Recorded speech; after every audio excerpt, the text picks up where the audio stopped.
Viridian, The Green Guide, by Clouds. My Head in the Clouds Not Coming Down.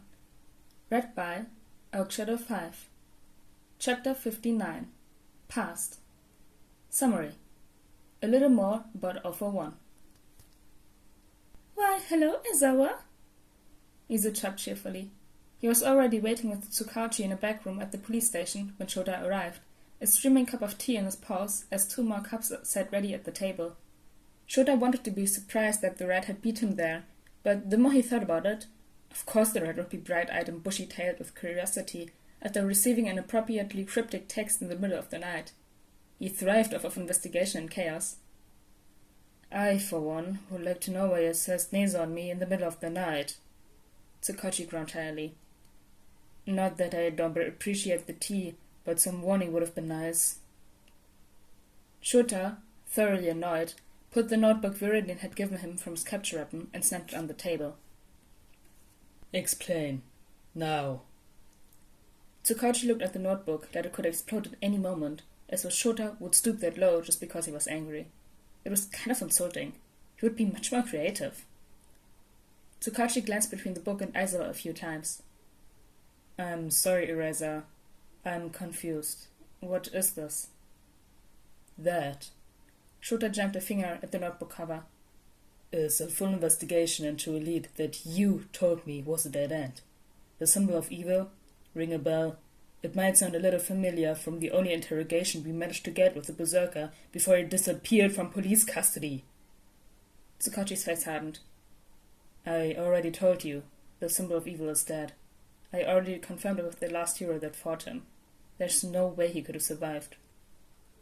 Shota glared at him. Then would you care to explain why our berserkers show the exact same symptoms as Alpha One's previous victims? There was a loud moment of silence, as Shota glared at Tsukachi and Nizu's shocked faces. Then Tsukachi was grabbing the notebook, frantically flipping through it as he tried to prove Shota wrong. There are sources in there too, Shota pointed out. Just in case you're still stubbornly insisting on keeping your eyes screwed shut. Nizu had stood to look over Tsukachi's shoulder as he read. Where did you get this? Shota sighed and rubbed the bridge of his nose. Veridian. Tsukachi looked up at him in shock. I thought you were going to try to arrest him. Shota raised one eyebrow skeptically. The kid's smart enough to write that, and you think he's not gonna think of a way around my fighting style? He hit me with a laser pointer. Tsukachi at least had the good graces to hide his chuckles. Nizu didn't, but Shota hadn't expected him to. A few minutes passed with no sounds except for the flipping of pages and the occasional shuffle as Nizu's whiskers twitched in excitement or whatever that rat was feeling at the moment. Finally, the two of them reached the end of the notebook and Nizu took it from Tsukachi and shut it with a snap. Well, that is concerning. So there's not any holes in his research. Shota didn't phrase it as a question. He'd read through the notebook himself, and the kid was nothing if not thorough. Have you read the sources he referenced? Only in passing, Nizu answered.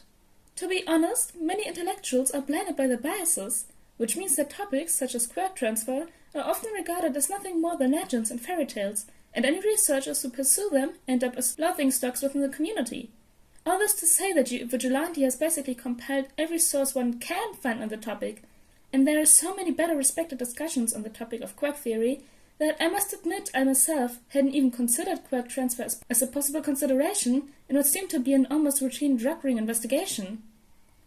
Well, it's not routine anymore, Shota said. And if Alpha One is the status you believe, Tsukachi, then that means that either the quirk has been transferred or the villain factory has enlisted someone else with a similar quirk. Honestly, at this point, I don't know which of those options would be worse, but you're sure he's dead? Tsukachi and Nizu shared a look before Nizu spoke up. With quirks such as Alpha One, it is difficult to have a true guarantee. Of course it is, Shota grumbled. I just want an explanation of why it fell to a teenager to pick up our slack and make this connection, because knowing the villain factory's ultimate goal doesn't really change that much about how we go about our investigation, Nizu said calmly. We had already assumed they were going to continue their experiments. The only difference now is that we know to be prepared for them show up manifesting multiple quirks. Which is a difference, Shota countered. If we're going to be dealing with monsters that are capable of wielding multiple quirks, we're going to need more heroes as backup, both combat and rescue, considering we know exactly how destructive a berserker can be with just one quirk, as well as a plan of how to explain the existence of them to the media, considering that even most professional researchers dismiss this whole situation as impossible. Admit it, this lead changes things. Wasn't Viridian going to stop looking into this case? Tsukachi asked. I thought after what happened with Queen Bee's last host, he would. When the kid blames himself for something, he doubles down to try to make up for his mistake. Shota rubbed the bridge of his nose. It's part of what makes him such an effective vigilante. And why we should make his capture top priority, Nisa declared firmly. This research is spectacular, and I would love to take him under my wing, but so, I expect, would offer one.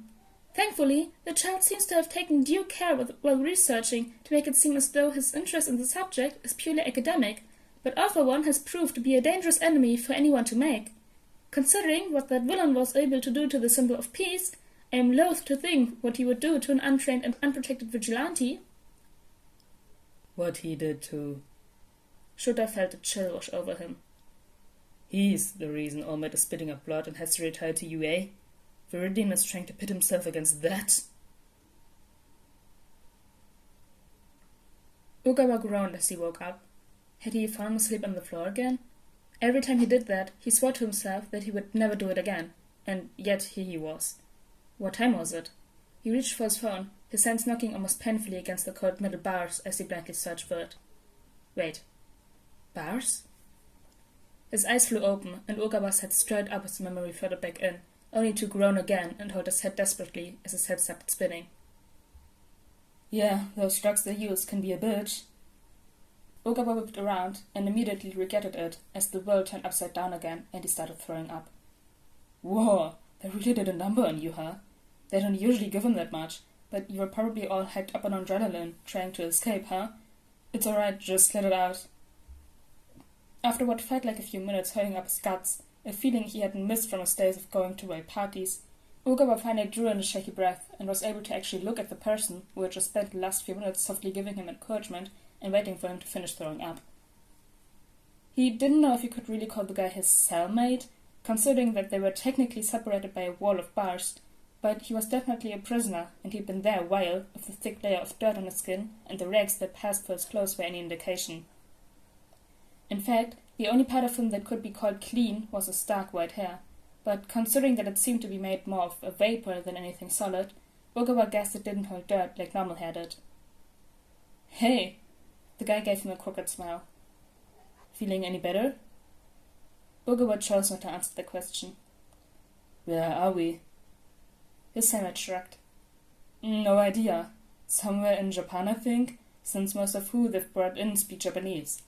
I don't like it when they bring in tourists. It seems like it's always a lot worse for them, since there's no way of explaining things to them. Ogawa tried to ignore the dread pulling in his stomach. What things are you having to explain? What are they going to do to us? His helmet shrugged. I don't know exactly.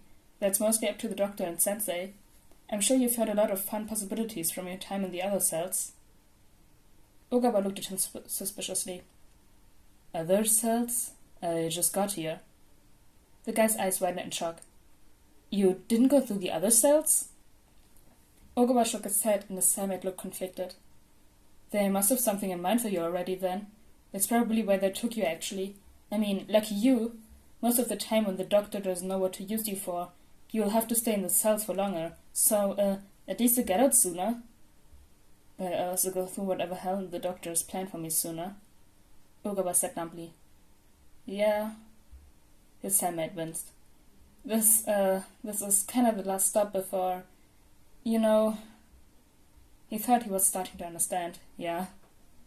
Cool. So, you're here too, so does that mean you're almost out? The guy laughed awkwardly and rubbed the back of his neck. Unfortunately, no. I think Sensei just likes torturing me for some reason. See, I've been really friendly for as long as I can remember, so even though I've been here longer than pretty much anyone else, as far as I know, they leave me here so I can befriend everyone right before they're ripped away from me forever. He laughed bitterly. You'd think I've learned my lesson by now, right? Nothing wrong with being friendly, I guess. Ogawa tried to be comforting, but in the current context, the platitude just felt like ash on his tongue. My name's Ogawa, by the way. What's yours? To his surprise, his helmet shrugged. I don't know. You know how I said I've been friendly for as long as I can remember? Well, I actually can't. For me, the cell is basically it. It's all I've ever known. Oh. Ogawa wasn't quite sure how to respond to that. Was there an appropriate response to learning that the person you were talking to had basically grown up in a cell awaiting human experimentation? Somehow he didn't think Hallmark made a card for that. Most of the people who pass through call me Kumo, though, he said cheerfully. It's 'cause my hair kinda looks like a cloud, so yeah. Cool. Ogawa nodded politely. It suits you? Kumo laughed loudly. Thanks. I'd like to think I like my real name just as much, right? Yeah, Ogawa chuckled. Or, who knows, maybe you hated the last one, and Kumo's an improvement. I hope not, Kumo said seriously. I would hate to think that this was an improvement over anything. Oh, right, sorry. Ogawa looked at the floor. Why had he even joked about that? It was obviously a sensitive subject. He couldn't even imagine what it would be like if he suddenly just couldn't remember anything before his abduction. Sorry, I didn't mean to bring down the mood, Kumo shrugged. I'm used to it by now. Have you ever thought about getting out? Ogawa asked. Escaping? Finding out who he used to be? If he could convince Kumo to help him, the two of them would have a much better chance of escaping than either of them would alone, right? Obviously, it would be better to wait a bit and figure out what the defenses were, but from what Kumo said, Ogawa didn't think he had that kind of time. I'm pretty sure that's why they wiped me, Kumo smiled sadly. At least, I'd like to think I tried escaping so many times and made myself such a pain in the ass that they had to make me forget what I was trying to get back to. But you've still got your quirk, Ogawa pointed out. I mean, it might be kinda illegal, but honestly, wouldn't prison be better than here? It would be, and believe me, I would use my quirk to escape in a heartbeat, Kumo explained. If I could remember how to use it. Ogawa gasped. They wipe me every time I figure out how it works, yeah? Kumo gave a wry smile. Or at least I'm pretty sure they do. It's part of why it's so hard to tell how long I've been here. They could have wiped me yesterday, and I just wouldn't know. Ogawa huffed. That sucks. Yep. Kumo leaned against the bar separating the cells in a way that was probably somewhat close to comfortable. So, Ogawa, why don't you tell me about the outside world? I've been pretty curious about these animals. I think they're called cats.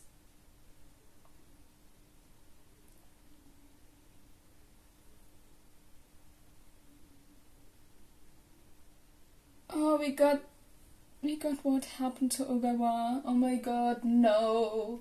I know what's happened, so I can't really I'm not allowed to talk about it. No. But anyways, guys, I hope you all enjoyed chapter 59 of Veridian the Green Guide, and I'll see you all next time. Bye!